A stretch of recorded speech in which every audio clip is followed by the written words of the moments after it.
वाला बाग। इतिहास गवाह है, यहीं 13 अप्रैल 1919 को अंग्रेजों का वहशियाना कहर सैकड़ों निहत्थे लोगों पर टूटा था। इस खूनी मंजर को जवानी में कदम रख रहे उधम सिंह ने अपनी आंखों से देखा था और सौगंध खाई थी कि वो इसका बदला जरूर लेगा। लंदन जाकर उसने अपनी सौगंध को पूरा किया।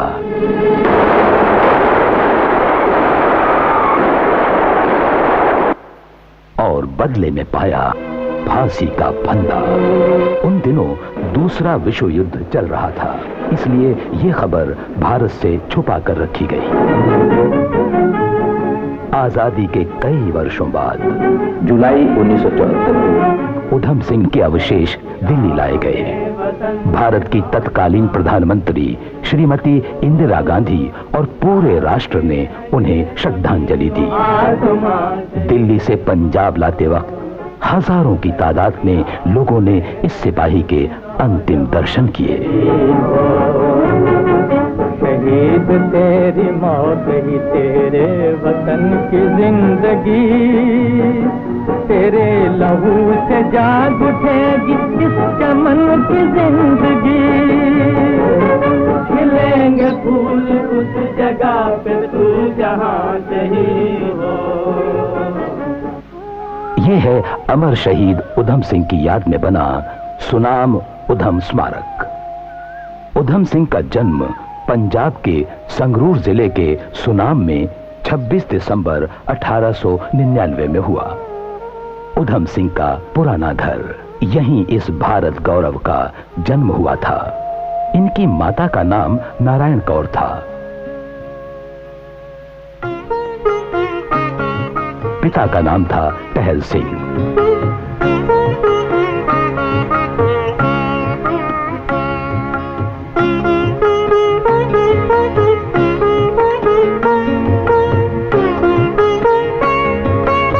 माँ बाप ने बच्चे का नाम रखा शेर सिंह।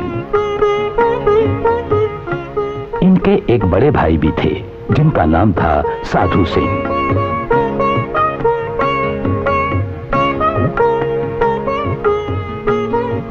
कुछ वर्षों बाद ही दोनों के सर से मां का साया उठ गया। मुफलिसी ने दोनों बच्चों और पिता टहल सिंह को रोजगार की तलाश में गांव छोड़ने पर मजबूर कर दिया। जल्दी खोल।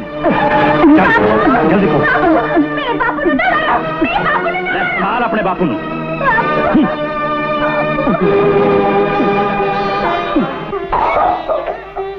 हालात उन्हें भी निगल गए। दोनों बच्चे अनाथ हो गए।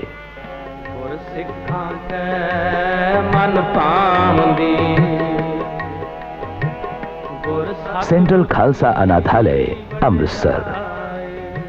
बच्चों के पिता के दोस्त चंचल सिंह ने दोनों को यहां दाखिला दिलवा दिया। वर्ष था 1907।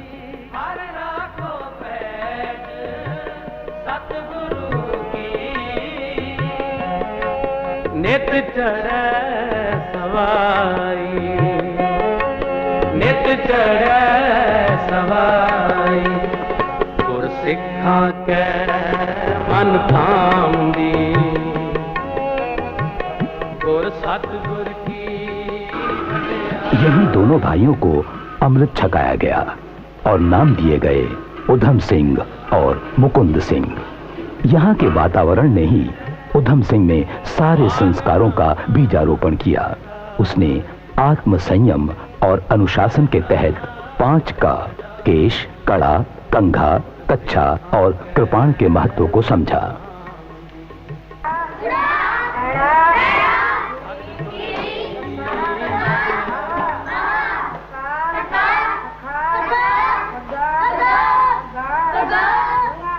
पढ़ाई लिखाई, साइकिल मरम्मत, कारपेंटरी, दस्तकारी और चित्रकारी में उसका खूब मन लगता। इसी बीच बड़े भाई की मृत्यु हो गई। अमृतसर में ही उधम सिंह ने किशोरावस्था में कदम रखा।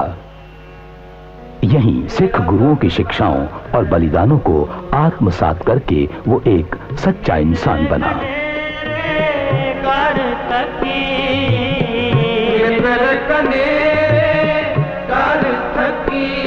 इस समय तक पहले विश्व युद्ध का डंका बज चुका था। तकरीबन 40,000 भारतीय सैनिक अंग्रेजों की कमान में इस युद्ध में भाग ले रहे थे, जिनमें ज्यादातर पंजाब के थे।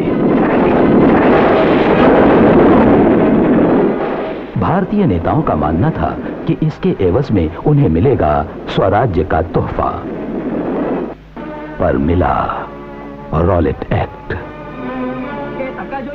न दाद न फरियाद, न दलील न वकील। अमृतसर में डॉक्टर सत्यपाल और डॉक्टर सैफुद्दीन किचलू के नेतृत्व में विरोध की तैयारियां होने लगी।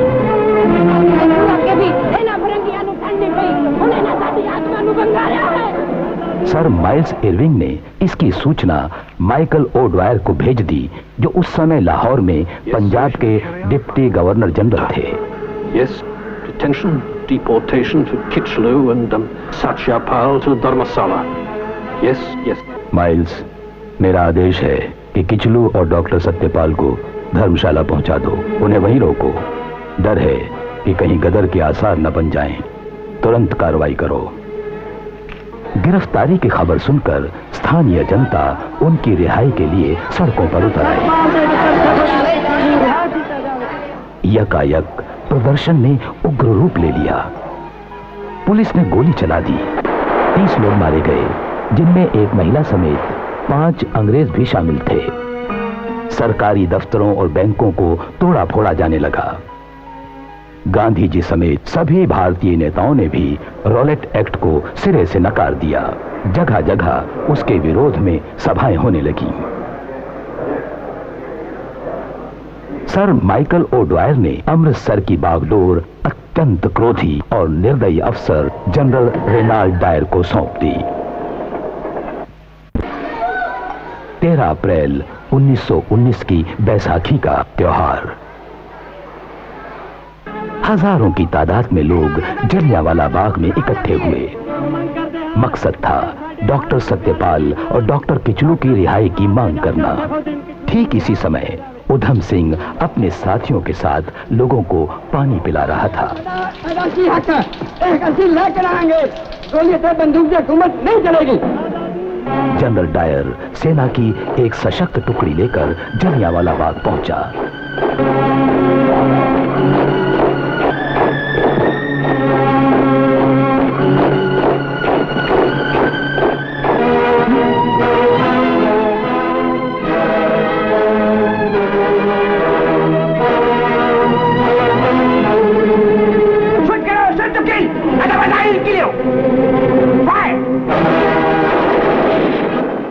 किसी चेतावनी के उसके हुक्म पर सैनिकों ने अंधाधुंध गोलियां बरसानी शुरू कर दी।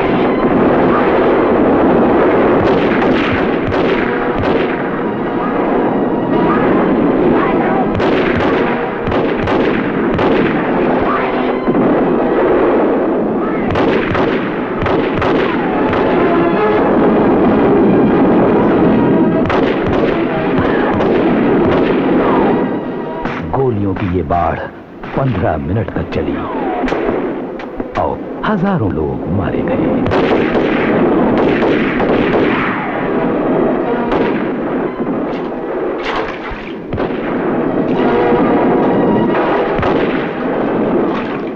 जनरल डायर ने अपने इस कुकृत्य को उचित ठहराते हुए दावा किया कि हिंदुस्तानियों को सबक सिखाना जरूरी था और ये बिना आतंक के नहीं हो सकता था।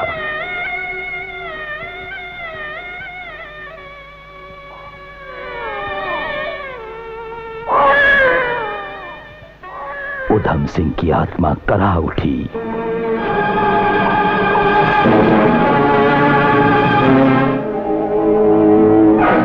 इस घटना ने उधम सिंह की जिंदगी के रुख को ही बदल दिया। सरोवर में डुबकी लगाकर खुद को पवित्र किया और शहीदों के लिए प्रार्थना की और यहीं से शुरुआत हुई ब्रिटिश साम्राज्य के खात्मे की।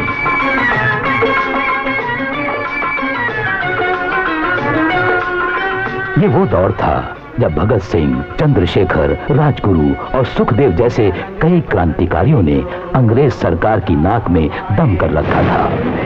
उधम सिंह भी इन क्रांतिकारियों के महासंग्राम का योद्धा बनना चाहते थे, पर विडंबना देखिए, गैर लाइसेंसी शस्त्र रखने के जुर्म में 30 अगस्त 1927 को उन्हें गिरफ्तार कर लिया गया और 4 साल की सजा ली। राम नाम इनका इस जीव सारे ताकि महिमा कनी ने साथी देखा दस तो दम निकले इस देश की खातिर बस कितना अरमान है। और जिस वर्ष भगत सिंह, राजगुरु और सुखदेव को फांसी हुई, उसी वर्ष उधम सिंह की जेल से रिहाई हुई।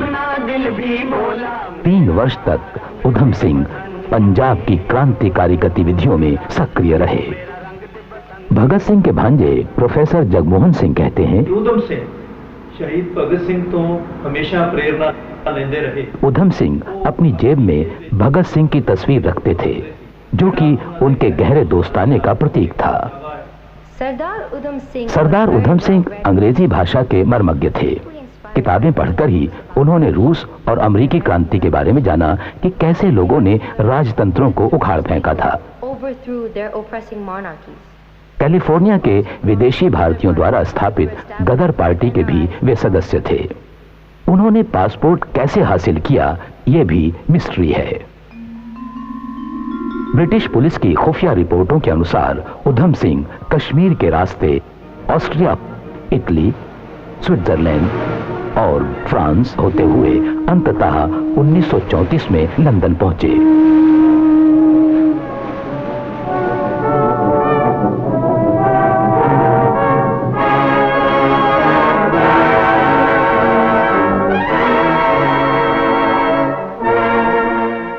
सतनाम सतनाम सतनाम जी। ये है शेफर्ड्स बुश का गुरुद्वारा। लंदन पहुंचने के बाद उधम सिंह सबसे पहले यहीं आए। गुरुद्वारे की अनुमति से अपने शुरुआती दिन उन्होंने यहीं गुजारे। तत्कालीन सेक्रेटरी शिव सिंह जोहल उधम सिंह के बहुत करीब थे। इनके सभी भारतीयों से अच्छे संबंध थे।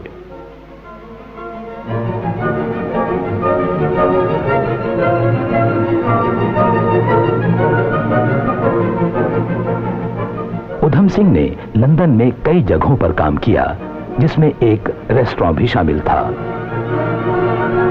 वो एक पंजाबी बांके नौजवान थे, जो किसी अंग्रेज से कम नजर नहीं आते थे। ब्रिटिश सरकार की नजरें हमेशा उन पर बनी रहीं।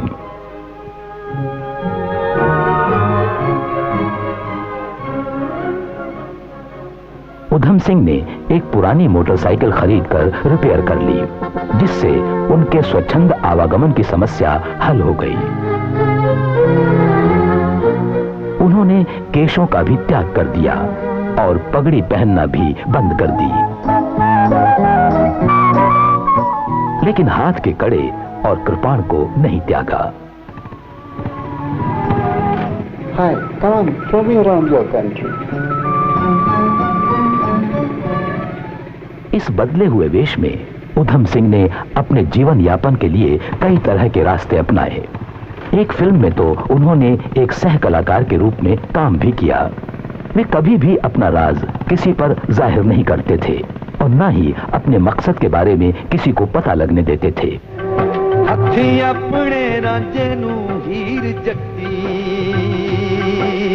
हीर का दर्द उन्हें मां भारती की आंखों में भी नजर आता था। जनरल डायर को जलियांवाला बाग नरसंहार का दोषी मानते हुए ब्रिटिश आर्मी से निष्कासित कर दिया गया। माइकल ओडवायर को डरबन भेज दिया गया, पर इसके बावजूद भारत के बारे में व्याख्यान देने के लिए वो अक्सर लंदन आया करते थे।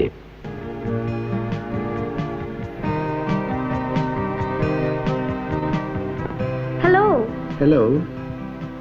How are you? I am an orphan. कुछ अंग्रेज भी उनके अच्छे मित्र बन गए थे। British rule in India. I'm not a Britisher. Why not we go somewhere else? Okay. Tell me something something more about yourself. What are you doing in London? You'll come to know very soon. कोई जान पहचान वाला उनसे पूछता कि London में क्या कर रहे हो, वो टाल कर कहते एक दिन मालूम हो जाएगा।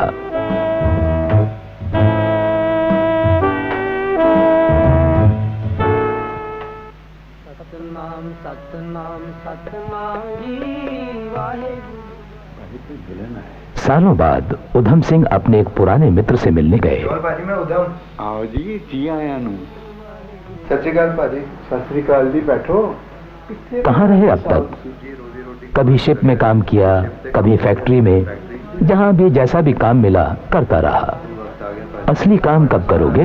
बहुत जल्दी। खुश रहो और अपने काम को अंजाम दो। मैं ड्रिंक नहीं लेता। Have you done my work? Give my toy. I paid you for that. Give me quick, quick.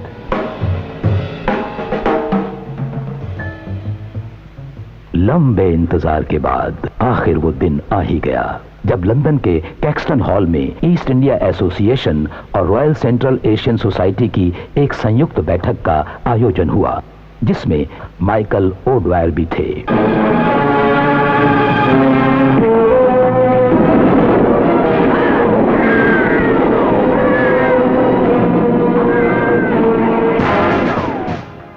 Udham Singh को वर्षों से इसी दिन का इंतजार था। उन्होंने ठान लिया कि इस मौके को वो किसी भी हालत में जाने नहीं देंगे।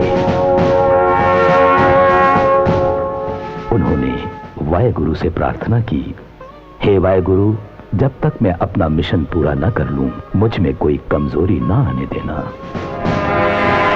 सायंकाल 13 मार्च 1940, लंदन का कैक्सटन हॉल। एक किताब में रिवॉल्वर छुपाकर उधम सिंह ने हॉल में प्रवेश किया। बैठक के समाप्त होते ही लोग उठ खड़े हुए। ओडवायर मंच की ओर बढ़ा।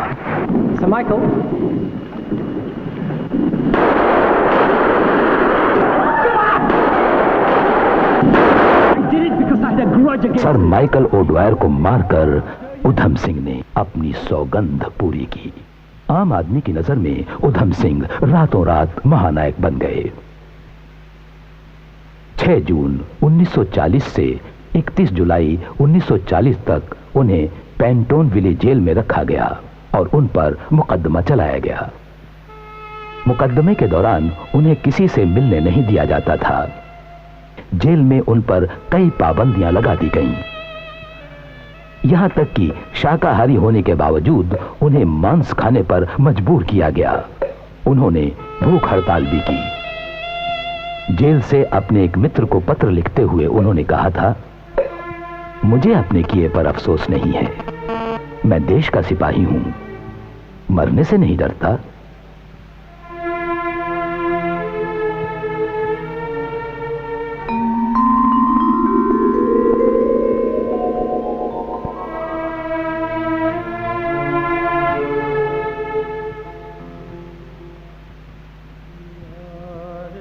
वीर जी चिट्ठियां बहुत लिखता रहा है, मेरे दी इजाजत नहीं, पर हुण इन्नी इजाजत मिली कि एक गुटका और नौ जरूर पहुंचा दो jail which.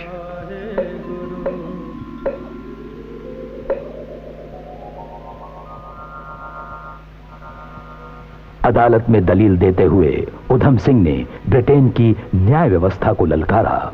Mister Singh, are you guilty? मैं हत्या का कसूरवार नहीं। मैंने माइकल ओडवायर को मारकर बतौर एक सैनिक अपने देश की बेइज्जती का बदला लिया है। अदालत ने प्रेस को आदेश दिया कि उधम सिंह के बयानों को न छापा जाए।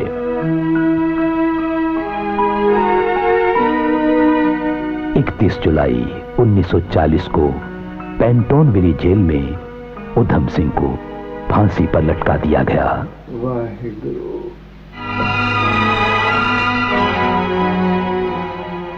मरने से पहले उन्होंने कहा था, मेरी शादी मौत से होने वाली है।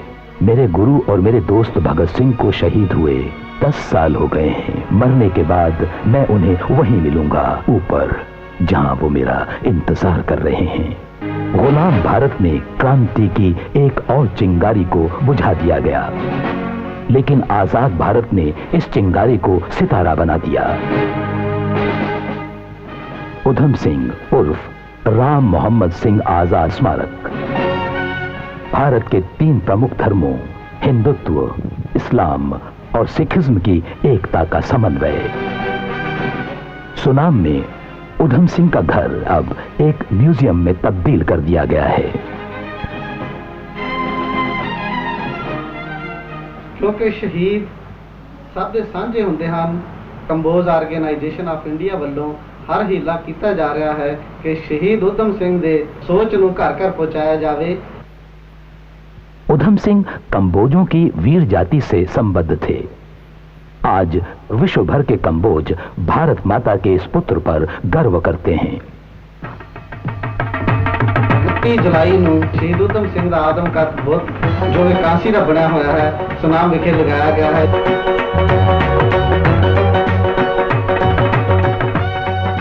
उधम सिंह का गांव सुनाम आज हर देश प्रेमी का तीर्थ स्थल बन चुका है।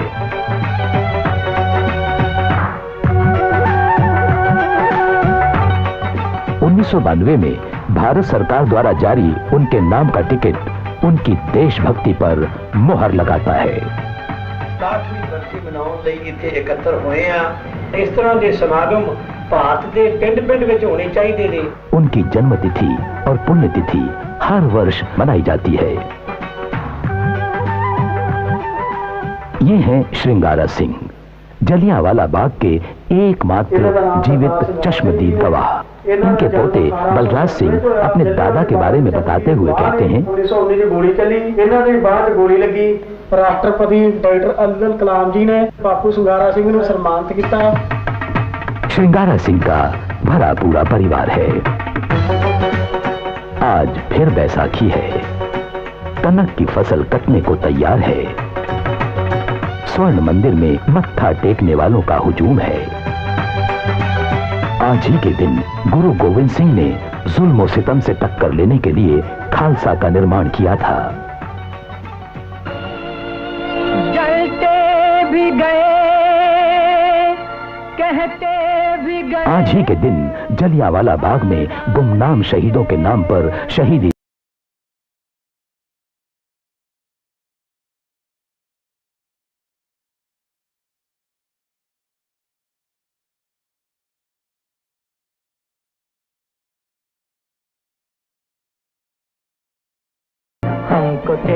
आज ही के दिन उधम सिंह ने देश प्रेम